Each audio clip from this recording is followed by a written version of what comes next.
ஐயோ, என் தாகம் தீரவில்லை. மீண்டும் தண்ணீர் கொடு.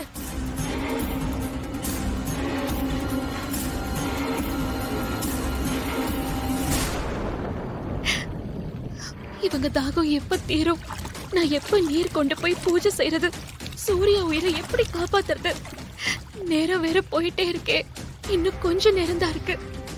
கடவுளே, எனக்கு ஒரு வழியை காட்டு.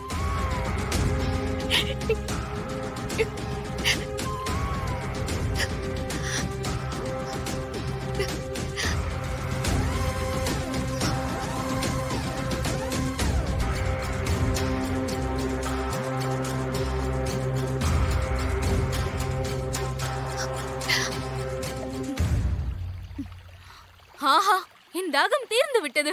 என் தாகம் தீர்ந்து விட்டது.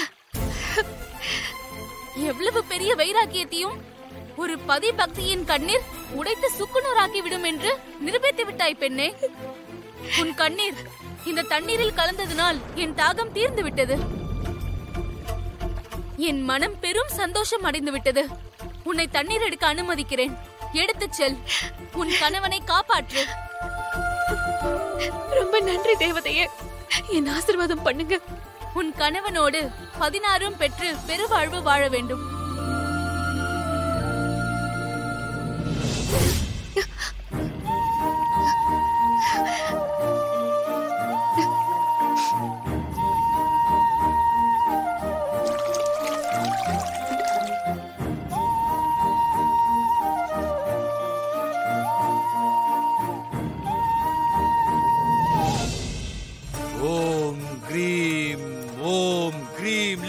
மேடம், நான் போய் பார்த்துட்டு வரேன்.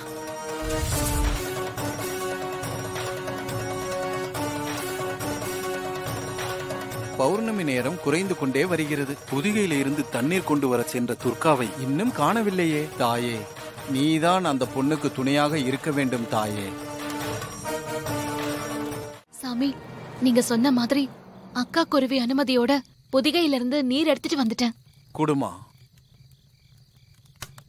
அம்பாளே போற்றி. வெறும் கையோட வருவான்னு பார்த்தா தண்ணியோட வராளே. அக்கா குருவி தண்ணி எடுக்க அனுமதிச்சுதா? அம்மா, அக்கா குருவி தேவதையிடம் என்ன சொல்லி நீர் எடுத்து வந்தாய்? நான் என்னோட கஷ்டத்தை சொன்ன சாமி. அதுக்கு அந்த அக்கா குருவி தேவதை மயங்கல. கடைசியில என் கண்ணீருக்கு தான் மயங்குச்சு. நீ மிகவும் புத்திசாலித்தனமாகவும் சாமர்த்தியமாகவும் செயல்பட்டு அந்த அக்கா குருவி தேவதையின் அனுமதியோடு நீர் எடுத்து வந்தது ரொம்ப சந்தோஷம். அதே போல் இன்னொரு காரியத்தையும் நீ செய்தாக வேண்டும்.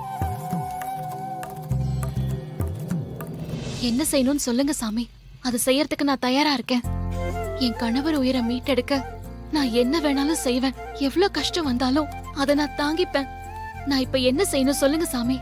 சொல்கிறேன், கவனமாக கேட்டுக்கொள்.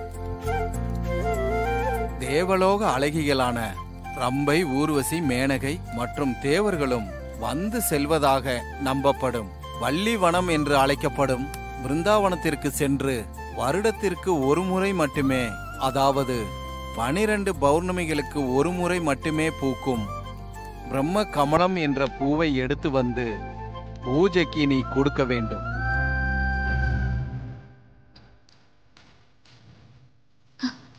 சரிங்க சாமி, நான் இப்பவே போய் அந்த பிரம்ம கமல மலரை கொண்டு வரேன்.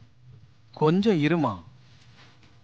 அந்த பிரம்ம கமலம் பூ பௌர்ணமி சந்திரன் வெளிச்சத்தில் மட்டுமே பூக்கும். அதேபோல் பௌர்ணமி முடிவதற்குள் அது வாடிவிடும். அதற்குள் அந்த பிரம்ம கமலத்தை எடுத்து வந்து நீ பூஜைக்கு கொடுக்க வேண்டும். அப்படி இல்லை என்றால் உன் கணவன் உயிரை அவரது உடலுக்குள் செலுத்துவது நடக்காமல் போய்விடும். ஐயோ, நான் எப்படியாவது கண்டிப்பா அந்த பூவை கொண்டு வந்து கொடுத்துடுறேன் சாமி. உன்னுடைய நம்பிக்கைக்கு அம்மா துணை இருப்பா. இருந்தாலும் அந்த பிரம்ம கமல பூவை கொண்டு வருவது சாதாரண காரியமல்ல. அதில் உனக்கு பெரிய ஆபத்து காத்திருக்கு. என்ன ஆபத்து சாமி? அதை எப்படி எதிர்கொள்றது?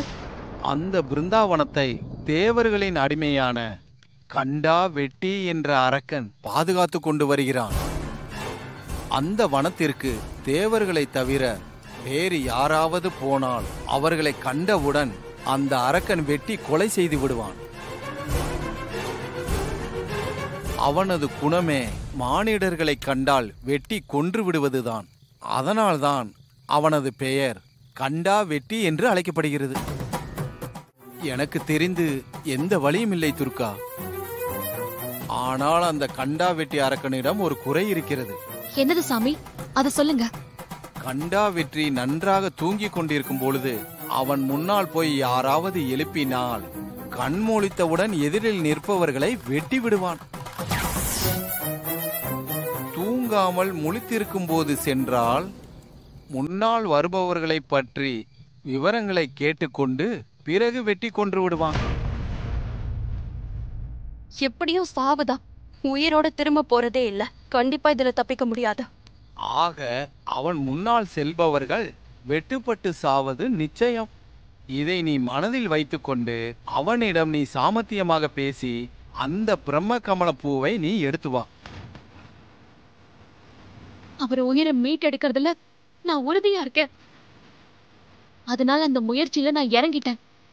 எந்த ஆபத்து வந்தாலும் அதை சமாளிச்சு அந்த பிரம்ம கமல மலரை நான் கொண்டு வரேன். அந்த அம்மன் எனக்கு துணையா இருப்பான். நான் வரேன் சாமி. நலம் உண்டாகட்டும். அம்மன் அருளால் வெற்றி உனதே. இந்தாமா. நான் வரேன் சாமி. நல்லது.